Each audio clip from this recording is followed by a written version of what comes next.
Hello, and welcome to GreyNoise University. I'm Brad Chiappetta, and this module is part of our GreyNoise API and CLI training series. In this module, we will be covering the IP timeline endpoints and reviewing examples. The IP timeline endpoints are used to provide a more granular view of the scanning activity for a specific IP address that has been observed by GreyNoise.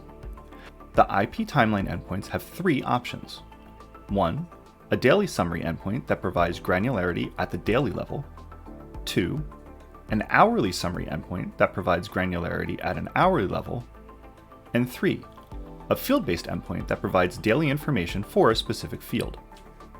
When using the IP timeline daily endpoint, the IP address is appended to the end of the API, which makes it easy to use. This endpoint uses a GET request. For usage monitoring, this endpoint consumes one search each time it is used. This endpoint will return a status code of 200, meaning the request was successful and the IP was found in the noise dataset. A 400, meaning that there was an error on the request, such as an invalid IP address being sent to the endpoint. A 401, meaning the API key provided was not valid. A 404, meaning the IP address was not found in the dataset. Or a 429 if the daily rate limit was reached. For this endpoint, the only input required is an IP address that you wish to query. If we enter a sample IP address on the reference page and click the Try It button, we can review the response. There are three additional optional parameters that can be used to limit the response provided: days, cursor, and limit.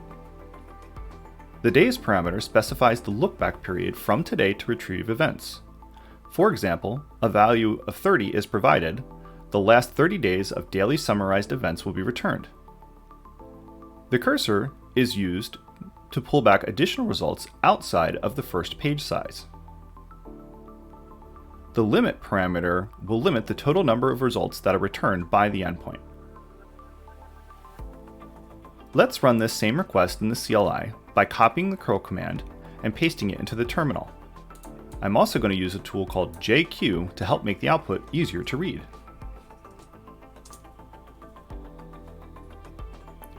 In the response, you can see a metadata and activity object are returned. The metadata section provides information about the submitted query, and the activity section includes the daily summaries for the days and events that exist. Each entry in the activity section includes similar data to the IP context endpoint, including information like classification, tags, and geodata.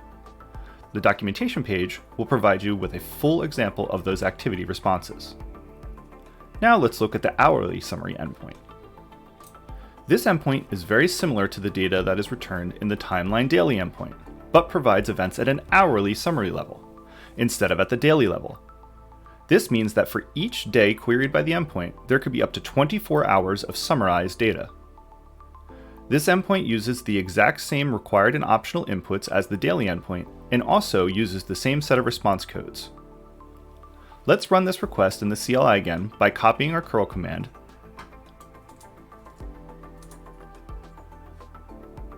In the response, you'll see that the same metadata and activity objects are returned. When reviewing the activity events, you'll now see that the timestamps provide an hourly value in addition to the date the event occurred on. Finally, let's look at the field summary endpoint.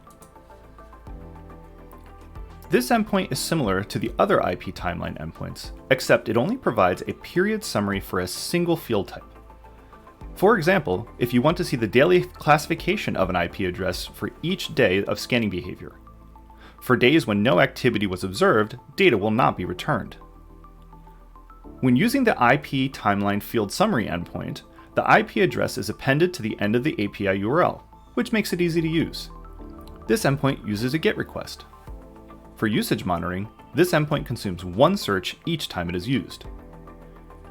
The endpoint will return a status code of 200, meaning the request was successful and the IP address was found in the noise dataset. A 400, meaning there was an error in the request, such as an invalid IP address. A 401, meaning the API key provided was not valid.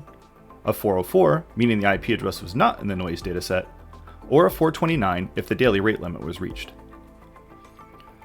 For this endpoint, there are two required inputs. The first is the IP address that you wish to query, and the second is the field name. Valid field names are listed on the documentation page and include items like classification or destination point. If we enter a sample IP address into the reference page, choose classification for the field name, and click the Try It button, we can retrieve the endpoint response.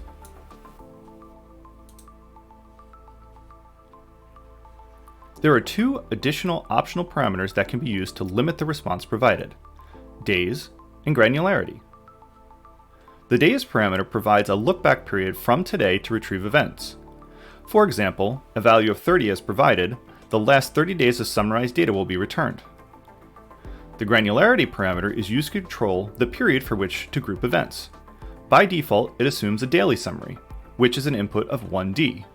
But smaller periods, such as 8H, which is an 8-hour period, or larger periods, such as 7 days, which is a 7-day period, can be used as well. Let's run this request in the CLI by copying our curl command from the API docs and pasting it in. In the response, you will see the metadata and results object are returned. When reviewing the results object, you'll see each event contains a data, label, and timestamp entry. The data key is used to indicate the volume of events that led to the value provided in the label key, and the timestamps conveys the period for the collected data. The metadata section includes some basic information about the query submitted. This concludes this training module. If you have any questions on the topics covered, please reach out to support@greynoise.io.